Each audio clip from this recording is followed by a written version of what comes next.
안녕하십니까. 우리 전국의 유튜브 구독자 여러분, 아프리카TV 시청자 여러분, 김한 사건 파일 2018년 4월 3일 여러분과 오늘 니코틴 살인사건에 대한 이야기를 전달하고자 합니다.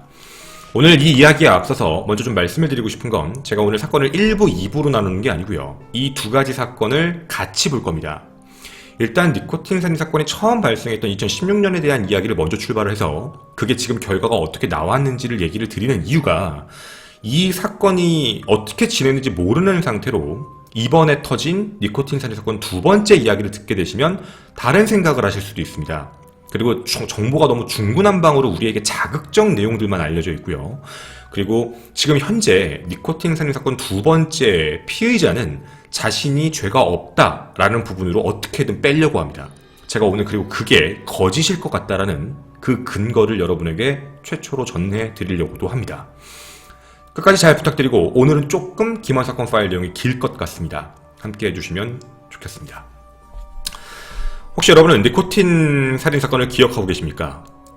2016년 4월 22일 경기도 남양주시 도농동에 있는 모 아파트의 자택에서 그냥 평상시와 똑같이 잠에 들었던 남편 오모 씨가 이렇게 갑자기 사망을 하십니다. 하지만 뭐 주무시다가 그냥 돌아가시는 경우도 어떻게 보면 있을 수 있죠. 뭐 심장마비일 수도 있고 여러 가지 경우일 수가 있다니까 말이죠. 경찰은 처음에는 그냥 그런 생각을 갖고 있었는데 되게 이상했던 부분은 평상시에 건강 지병 같은 게 아무것도 없었습니다. 그리고 뭔가 부검을 안 하려고 하는 그 집안의 분위기, 그러니까 이상한 형사의 촉이 나왔던 거죠. 주변 지인들에게도 계속 물어봤는데 다들 좀 이해가 안 간다였습니다. 결국 부검을 잠깐 해봤는데 체내에는 다량의 니코틴과 돌피뎀 성분이 확인됩니다. 바로 그 니코틴입니다. 우리가 알고 있는 니코틴은 담배를 필 때 나오는 그 니코틴인데 그 니코틴이 우리가 담배를 많이 폈을 때 나오는 니코틴 얘기하는 게 아니고요. 액상입니다. 혹시 아시는지 모르겠지만 그 사람들이 요즘에 이제 그 대에다 껴가지고 약간 연기가 나오는 전자담배처럼 끼는 그 액상에 나오는 그 얘기입니다. 거기에 있는 되게 치사량까지 높은 혈중 니코틴 농도는 1리터당 3.7mg이면 치사량입니다. 그러니까 무조건 사망한다는 얘기인데 몸에서 1.95mg이 나왔습니다. 비흡연자인데 니코틴이 이렇게 나온다는 것도 이상했고 치사량 수치는 아닌데 좀 뭔가 이상해서 국가수에다가 확인을 해봤더니 혈중 니코틴은 3.7이면 이제 치사량은 맞지만 1.4mg이어도 치사량이 있다. 숨진 사례는 존재한다. 그러니까 1.4mg이 최소치입니다. 그 이상이 조금 더 올라가면 사망할 수 있다. 거의 2mg이니까 사망할 수 있었죠. 일단 경찰은 곧바로 좀 피했던 주변, 즉 가족을 의심합니다. 먼저 부인이었습니다.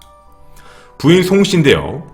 2010년 결혼정보 업체로부터 처음 만남을 갖고 알게 됐고요. 2011년 4월부터 이 오모 씨의 아파트에서 동거 생활합니다. 그러니까 혼인신고를 하지 않았던 거죠. 근데 되게 이상했던 점을 경찰이 확인한 게 오 씨가 사망하기 이제 몇 달 전 2016년 2월 28일 날 혼인신고를 그냥 합니다. 혼인신고 기록을 근데 확인해봤는데 남편 오 씨는 오지 않았어요. 즉 남편 오 씨는 모르는 상태로 혼인신고를 그냥 해버린 겁니다.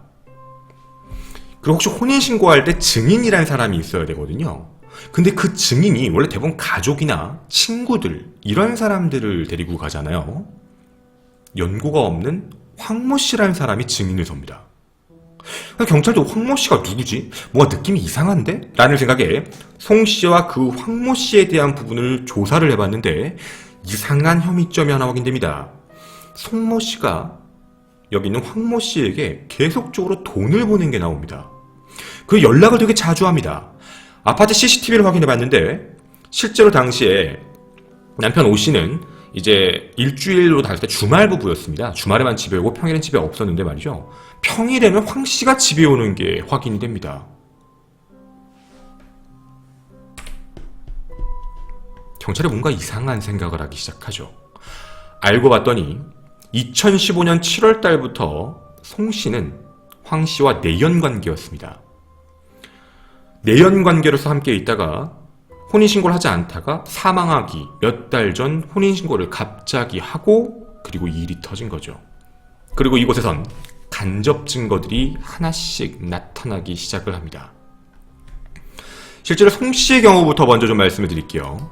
실제 송씨의 경우에는 오씨가 처음 사망 당시에 집에서 발견됐을 때 이상한 소리를 합니다. 뭐라고 얘기하면 112나 119에다가 신고를 하지 않아요. 장례지도사한테 먼저 전화했습니다. 원래 되게 이상한 거거든요. 남편이 쓰러져 있는 모습을 보면 무조건 경찰이나 119를 먼저 부를 것 같은데 장례지도사에게 전화를 한 기록이 나오는데 그 장례지도사의 연락처를 황모 씨가 전해준 기록이 나옵니다. 결국 송 씨는 남편의 사망보험금 이제 부인이었으니까 8억 원을 받게 되고요. 그 중에 1억 원을 황 씨에게 송금한 기록까지 남기게 되었습니다. 내연남 황 씨도 오 씨가 실제 사망하기 10일 전쯤 순도 99% 함부로 갖고 들어올 수 없는 니코틴 원액 10ml를 이제 2병을 온라인으로 구매했습니다.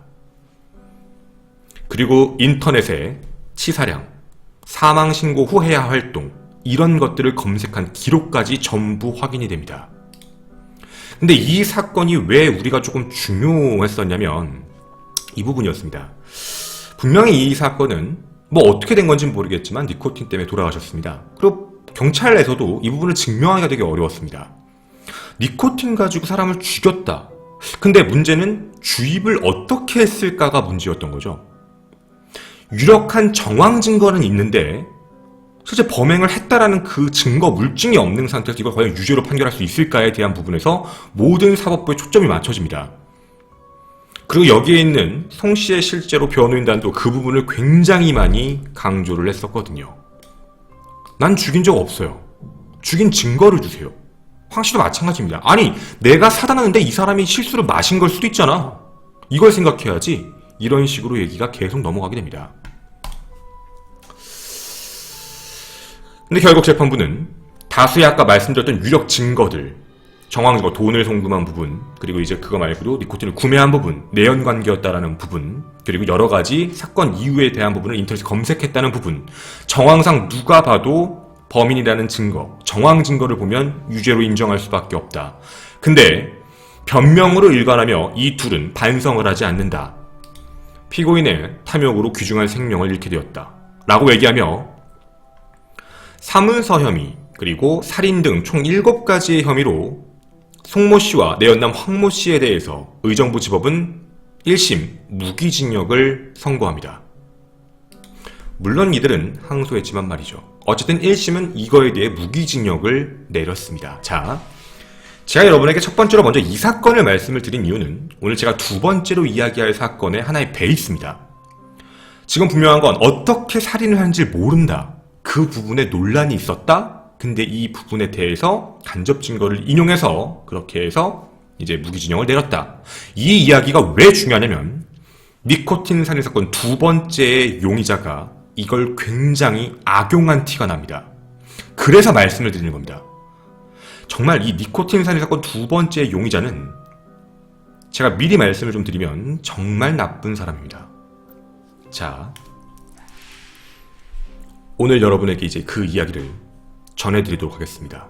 이 사건이 종결되고 1년 뒤에 우리에게 또 이런 비극적 사건이 하나 터지게 됩니다. 얼마 전에 알려진 사건입니다. 일단 여러분에게 사건에 대한 부분을 조금 넓게 따로 얘기를 드리도록 하겠습니다. 행복한 남자가 한 명 있었습니다. 이름은 우모 씨입니다. 본명을 다 밝히진 않겠습니다. 우모 씨. 작년 나이 22살. 카페를 운영한다라는 얘기가 있습니다. 되게 젊은 사장이죠. 그리고 또 한 분의 여성분이 계십니다. 작년 나이 19세. 생일은 4월 12일생입니다.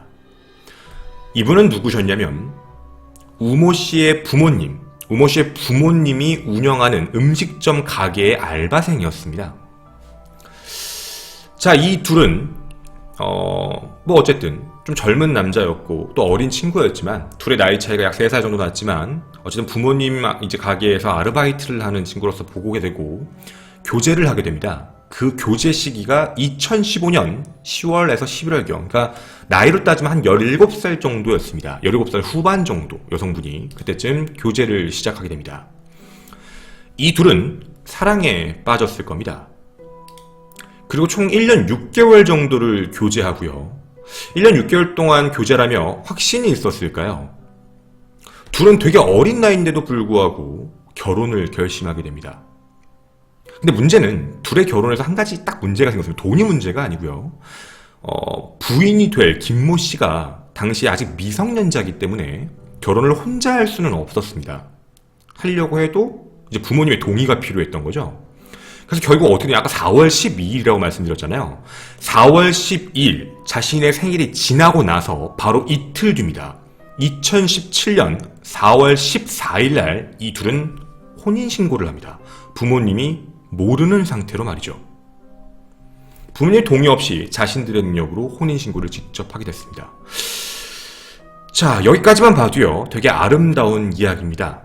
그리고 부모님의 반대를 무릅쓸 수도 있고 부모님에게 얘기하지도 않은 되게 용기 있는, 둘의 용기가 굉장했다라고 밖에 생각이 들지 않습니다.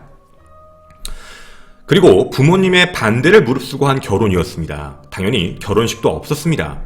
그리고 신혼여행지만 조촐하게 꾸미자라고 생각을 했던 거죠. 바로 거기가 일본 오사카였습니다. 바로 이곳입니다. 실제 사건 현장지였던 모텔입니다. 호텔은 아니었습니다. 모텔이었는데요. 최고급 호텔은 아니었습니다. 돈이 많진 않았으니까 말입니다. 그래서 둘만 있으면 되게 행복했던 공간이었겠죠. 그렇게 2017년 4월 24일 날 오사카로 신혼여행, 그러니까 혼인신고를 한 지 10일 뒤에 혼인신고하고 여행을 합니다. 되게 행복했을 겁니다. 혼인신고를 하고 드디어 이제 자력으로 둘은 부부가 되었고 이제 같이 함께 조촐하지만 신혼여행을 간다라는 부분 때문에 너무 즐거웠을 겁니다. 하지만 다음날 아침, 바로 2017년 4월 25일 남편 우 씨는 끔찍함에 절규를 하게 됩니다. 오사카 숙소를 도착하고 그날 밤이 잘 지나고 다음날 화장실을 봤는데 거기서 아내 김 씨가 숨진 채 발견됩니다. 바로 여기가 사건 현장의 모습입니다. 이 사진도 잘 주목해서 봐주시길 바랍니다. 자, 현지 경찰은, 일본 경찰, 오사카 경찰은 출동을 하게 되고요. 흔적을 확인해 봅니다. 몸 겉에 타살의 흔적이 있나? 쭉 봤는데 없었습니다. 목격자인 남편, 신혼여행으로 왔다고 하니까 남편의 진술을 듣는데 남편이 이런 얘기합니다. 사실 아내가 평소에 우울증이 있었어요. 자살하고 싶다는 얘기를 되게 많이 해서 기분 전환 겸 여기에 와서 신혼여행으로 왔는데 이렇게 될 줄 몰랐습니다. 라고 이야기를 합니다. 결국 일본 경찰 입장에서도 이게 타살에 대한 부분이 없고 자살을 했다라고 얘기하고 하니까 현장 사진을 다 보존하고 또 내부에서 조사를 다 해보고 나서 이 말이 맞겠다라고 하고 그냥 종결 처리합니다. 종결을 했던 이유가 또 뭐였냐면 피해자, 그러니까 돌아가신 김모 씨의 부모님도 그냥 알겠어요, 빨리 보내주세요 라고 얘기를 해버립니다. 이게 왜 그랬냐면 우 씨는 자신의 장인 장모겠죠. 김모 씨의 이제 그 부모님께 전화를 걸어서 자초지종을 설명합니다. 내가 왔는데 사실 결혼을 이렇게 했는데 자살을 했습니다. 정말 죄송합니다. 정말 죄송합니다. 라고 얘기를 하면서 이런 얘기를 했던 거죠. 근데 지금 이 시신을 데리고 한국으로 가고 싶은데 시신을 데리고 비행기를 타면 비행기 값이 되게 많이 나옵니다. 저 부검 결과도 그렇고 사안도 정확히 여기서 나왔습니다. 그래서 여기서 제가 화장을 직접 하고 제가 화장을 한 유골을 직접 들고 귀국을 하겠습니다. 라고 얘기를 해서 김모 씨의 부모님을 설득합니다. 김모 씨의 부모님도 일본 경찰도 그렇다고 얘기를 하니까 큰 문제가 없다고 생각하고 결국 화장을 먼저 합니다. 그리고 그 유골함을 안고 이제 귀국을 하게 되죠. 우리가 여기까지 들으면 되게 어린 나이에, 그리고 되게 어떻게 보면 용감하고 어떻게 보면 무식할 수도 있다고 볼 수 있겠지만 되게 어떻게 보면 젊은 나이에 청춘에 불타올랐던 멋있는 하나의 이야기, 하지만 되게 끝이 안 좋았던 가여운 이야기로서 우리에게 들릴 겁니다. 하지만 제가 지금 얘기하고자 하는 건 이 결혼에 대해서 기대했고 신혼여행에 대해서 즐거웠고 설레었던 사람은 둘 중에 아내만이 아니었을까. 그 어린 나이 결혼을 하겠다고 마음을 먹은 그 19세 그 김모 씨만 갖고 있던 마음이 아닐까라는 조심스런 추측을 하고자 합니다. 그 이유에 대해서 이제 하나씩 말씀을 좀 드릴 건데요. 이 이야기의 기이한 이야기가 지금부터 시작됩니다. 대부분 원래 여행을 할 때 여행자 보험이라는 걸 다 들게 됩니다. 혹시 어떻게 될지 모르니까 말이죠. 물론 당연히 이 부부도 출국할 때 여행 보험을 듭니다. 사망 시에 1억 5천만 원 정도가 나오게 되는 보험금이었죠. 누구보다 마음이 아팠을 시기였습니다. 4월 25일 자신의 아내가 사망했으니까 말이죠. 그런데 2017년 5월 한 달도 되지 않은 시점에 남편 우모 씨가 갑자기 전화를 해서 보험사에 돈 왜 안 주세요? 라고 물어봅니다. 내가 이 김모 씨의 남편이니까 내 거기에 이제 수급자가 나로 돼 있잖아요. 그러니까 왜 안 주세요?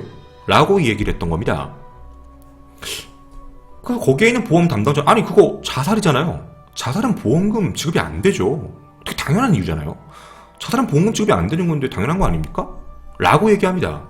그런데 그 상황을 봤던, 와서 같이 얘기했던 그 보험 담당, 지급 담당자는 되게 이상한 느낌을 하나 가졌던 겁니다.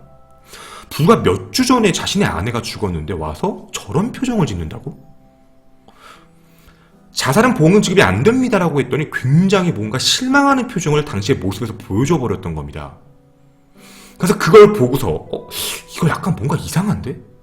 그러니까 보험금을 줘서 수사한 게 아닙니다. 이게 외부에 좀 잘못 알려진 게, 사람들이 이제 많은 분들이 오해하시는 게, 보험금이 나가서 이제 그래서 수사가 들어간 거구나 라고 하시는데, 보험금이 나간 게 아닙니다.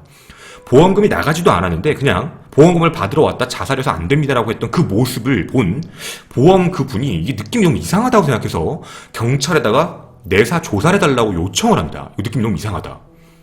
경찰은 그렇게 첩보를 접수한 거죠. 그래서 한번 확인을 해보고자 합니다.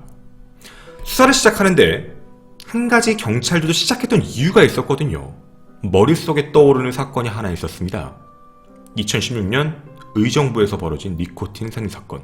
제가 아까 말씀드린 그 첫 번째 사건입니다. 이거 너무 비슷한데? 이 사건 진짜 비슷한데? 느낌 이상한데? 경찰들의 촉이었을 겁니다. 야, 이거 한번 찾아봐야 돼. 근데 문제는 뭐였냐면 당시의 부검 결과, 그리고 현장 사진, 그 모든 내용들은 일본에서 했습니다. 즉 일본의 수사에 대한 공조 협조를 해야 됩니다. 인터폴이죠. 근데 그 부분이 약 1년 정도의 시간이 소요가 되거든요. 그게 단순하게 되는 부분이 아니어서요. 그래서 이 부분이 어떤 상황인지는 정확히 알 수 있겠지만 이거는 그냥 당시에 보험금을 찾으려고 했기 때문에 그냥 용의선상에만 살짝 올려볼까라고 올려놓고 그 의심점을 먼저 가지고요. 인터폴에는 공조수사를 요청해놓은 상태로 먼저 2017년 10월입니다. 압수수색영장을 발부받아서 남자의 집을 수색하기 시작합니다. 그 과정에서 우모 씨의 집에서 이상한 게 하나 발견이 됩니다. 바로 일기장입니다. 이 일기장에는 정말 믿기 힘든 말들이 적혀 있었습니다. 바로 범행 계획서 같은 내용들이 적혀 있었거든요. 니코틴으로 누군가를 살해하겠다. 앞으로 2달만 더 데리고 있으면 된다. 2달 후에 버릴 거야. 햄스터에다가 니코틴 실험을 한번 해봤다. 이런 내용들도 있고요. 그리고 이제 3단 절벽에 데려가서 그녀를 흉기로 찔러 죽일 것이다. 라는 표현도 있습니다. 죽여서 떨어뜨릴 것이다. 근데 제가 그 내용을 똑같이 보여드릴 건데요. 보시면 아시겠지만 한글과 그리고 중간에 혹시 일본어 보이십니까? 자, 16년 3월 30일 수요일 내용을 쭉 보시면 세 번째, 네 번째 줄에 뭐뭐 할 생각이고 3단 절벽에서 그녀를 어떻게 해서 하겠다를 일본어로 적어놨습니다. 이게 무슨 소리냐면 대부분 다 한글을 쓰고 죽인다, 찌른다, 니코틴을 뭐 하겠다 이런 단어들은 전부 다 일본어로 써놨습니다. 즉 살인과 관련된 부분은 일본어로 표현해 놓은 거죠. 그리고 3단 절벽이라고 부르는 부분은 일본의 한 관광지였습니다. 그리고 여기서만 끝나는 게 아니었습니다. 휴대전화에 봤는데 보험금을 얻는 것과 관련되어 있는 메모가 적혀 있었고요. 그리고 또 핸드폰에는 니코틴 살인사건과 관련되어 있는 정보들이 저장되어 있었습니다. 바로 2016년 사건입니다. 의정부에서 발생한 저 사건에 대한 내용들이 기사들이 다 북마크로 표시가 되어 있고 그 부분에 대한 조사를 해본 내용들이 쭉 목록에 나왔던 거죠. 경찰은 이제 의심을 넘어서서 범인이라는 생각을 할 수밖에 없습니다. 이건 뭔가 되게 느낌이 이상하니까 말입니다. 이렇게 수사가 한 달, 두 달 계속 진행되는 와중에 일본에서 드디어 인터폴을 통한 공조 수사 결과가 넘어오게 됩니다. 부검 결과서도 받게 되고 확인을 딱 해봤습니다. 경찰의 예상은 적중했습니다. 니코틴 중독으로 사망했다. 실제 김모 씨는 담배를 안 피는데 말이죠. 부검 결과를 확인해봤더니 혈중 니코틴 농도는 3.159mg. 다시 말씀드리면 첫 번째 사건보다 약 2배가 높습니다. 치사량 수치까지 가버린 정말 높은 수치입니다. 거의 2배 가까이 갔던 수치죠. 타살의 흔적이 보이지 않고 남편이 자살을 주장하기 때문에 당시에 귀국 의향이 있어서 이제 수사를 중지했다라는 내용까지 적혀 있는 거였습니다. 그리고 당시에 남편이 진술한 내용까지 같이 들어옵니다. 모텔 화장실에서 아내가 니코틴 원액을 팔에 주사했습니다. 라고 진술을 하게 되죠. 이 모든 결과를 받아들이고 경찰은 강도 높은 수사를 시작합니다. 스마트폰 조사에서 내용들까지 확인했고 위에 나왔던 일기장 내용까지 부검 결과까지 전부 다 합쳐서 이제 남은 우모 씨의 최종적인 고백을 듣기 위해 갑니다. 너가 죽였지. 근데 우모 씨는 이런 얘기를 합니다. 사실은 제가 죽이려는 고의는 없었어요. 김모 씨가 자살을 하는 걸 도와달라고 해서 저는 도와줬습니다. 도와준 것 뿐입니다. 라고 이야기를 합니다. 도와줬다고 합니다. 최초에는 그런 일 전혀 없다. 나는 모르는 일이다. 일어났더니 죽었다. 라고 얘기했다가 이제는 증거를 제시하니까 나는 자살대 옆에 있었고 그걸 지켜보고 있었다. 즉 나는 자살 방조죄다. 살인 혐의가 아니다. 라고 이야기를 하게 됩니다. 확실한 건 니코틴 살해 사건 첫 번째를 제가 말씀드린 이유였던 겁니다. 범행에 대한 그 흔적에 대한 부분을 모를 거라고. 정확하게 누가 했다라는 부분에 대해서 알 수 없는 게 니코틴 살인 사건이었습니다. 정황 증거만 남기 때문에 실제로 내가 안 했는데요? 라고 얘기해버리면 수사가 되게 힘들다라는 부분을 알고 있던 거죠. 악용한 겁니다. 근데요, 한 가지 더 이상한 과거가 나타납니다. 일본 오사카에서 또 다른 모텔에서 이 우모 씨는 이 똑같은 일을 한 번 더 했었습니다. 시간은 2016년 12월 20일입니다.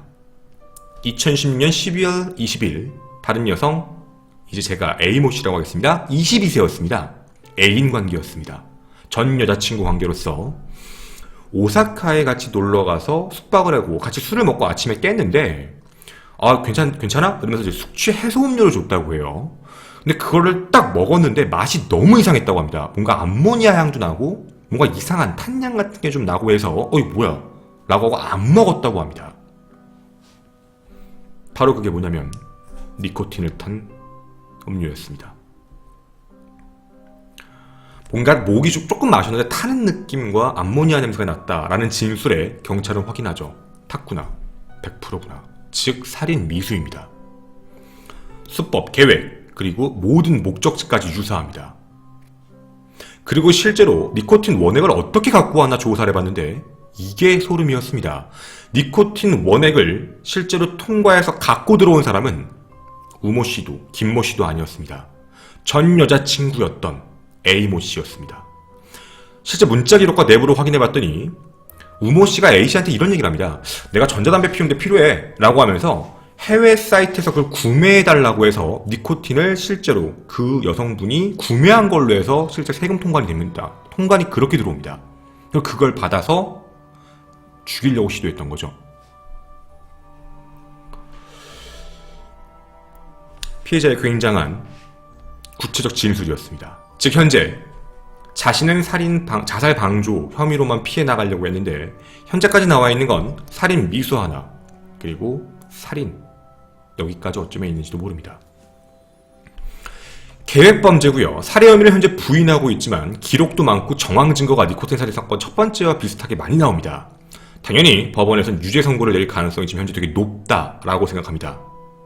왜냐면 일본의 부검강정서가 이미 존재하니까 말이죠. 2018년 3월 28일 지난주였습니다. 살인 혐의로 체포된 상태, 현재 구속 상태로 수사 중입니다. 자, 여기까지가 사건에 대한 전반적인 내용을 다 알려드렸습니다.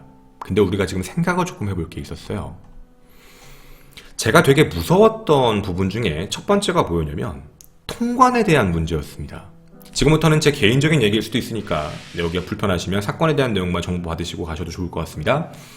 제가 왜 이 부분이 좀 찜찜했냐면 자신이 여자친구, 전 여자친구죠. 전 여자친구와의 관계를 좀 살펴보시면 좀 신기한 건데 아까 제가 김모 씨하고 만났다라고 얘기한 시기가 2015년이었습니다. 2015년 말에 만나서 1년 6개월을 교제했거든요. 근데 2016년 12월 20일에 다른 여자친구랑도 또 놀러 갔다는 겁니다. 그리고 2017년 4월 달에 혼인신고를 했고요. 그럼 우리가 지금 보면 이때 당시에 이 사람은 우리가 얘기하는 소위 양다리였을 겁니다. 그러니까 연애를 2번 하고 있었던 게 맞겠죠.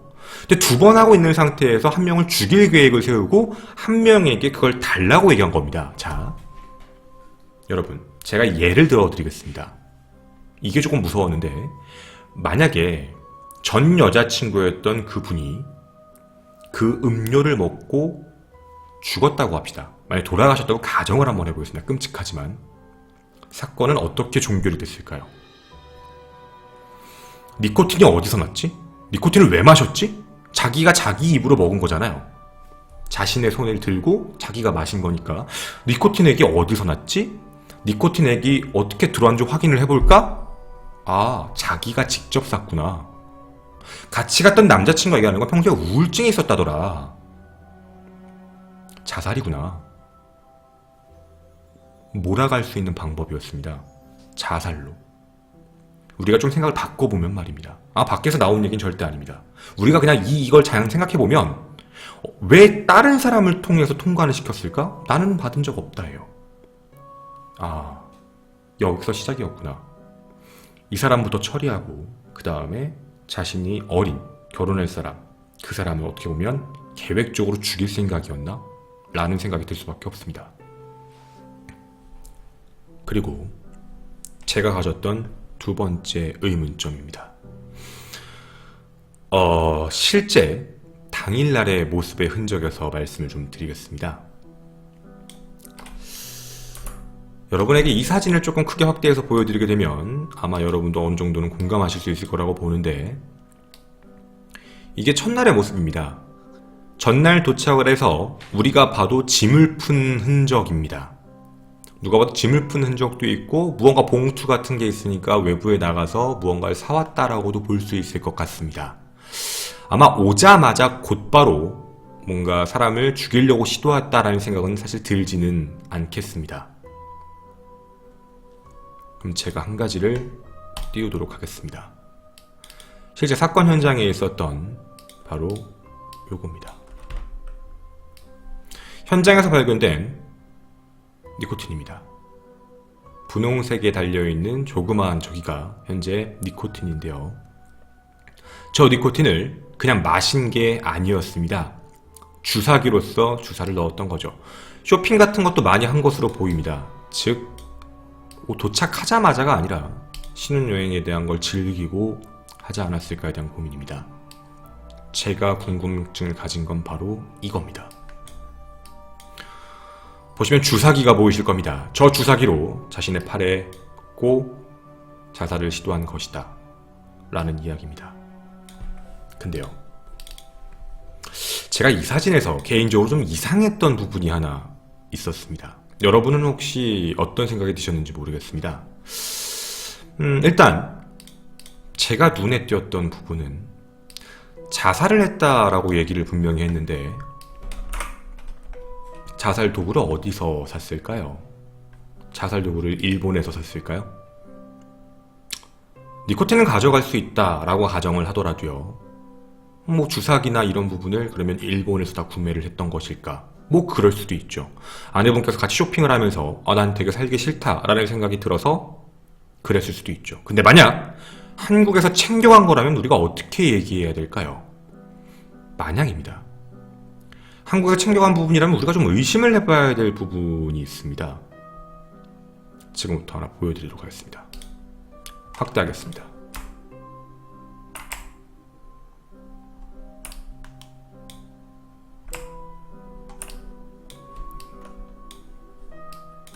여러분에게 이 사진을 하나 확대해서 보여드리도록 하겠습니다. 보이십니까? 여기에 적혀있는 글자가 혹시 어느 나라 말처럼 보이십니까? 옆쪽에 있는 밴드는 어느 나라 글이라고 보이십니까? 물론 피해갈 수 있습니다. 다칠 수도 있어서 의약품을 챙겨간 겁니다 라고 얘기할 수도 있습니다. 근데 왜 주사기와 함께 발견이 됐을까요? 저는 조심스럽게 그렇게 생각을 합니다. 챙겨갔다. 계획적이었다. 계획적으로 사람을 죽이기 위한 방식이었다. 단돈 1억 5천 때문에 말이죠. 사람 목숨이 1억 5천입니까? 저는 그렇게 생각합니다. 현재는 구속이 돼서 피해자 신분으로 조사를 받고 있을 겁니다. 그 우모 씨는 제 영상을 못 볼 거라고 생각이 됩니다. 왜냐면 나올 수가 없을 테니까 말입니다. 그분에게 묻고 싶은 게 한 가지였습니다. 김모 씨는 그 어린 나이에 당신과 결혼할 마음을 먹었습니다. 쉽지 않은 결정이었을 텐데 되게 많은 사랑을 해서 한 일이라고 생각을 합니다. 평생 함께 하겠다는 약속을 하고 결혼 약속을 받았을 거라고 생각됩니다. 근데 그 약속을 가장 끔찍한 배신이라는 결과로 돌려준 게 아닌가 생각합니다. 가장 끔찍한 극형으로서 대한민국 땅 안에 두 번 다시 발 뻗을 수 없는 사법부의 판단을 바랍니다. 김환 사건 파일에 니코틴 사례와 관련된 사건 2가지 이야기였습니다. 감사합니다.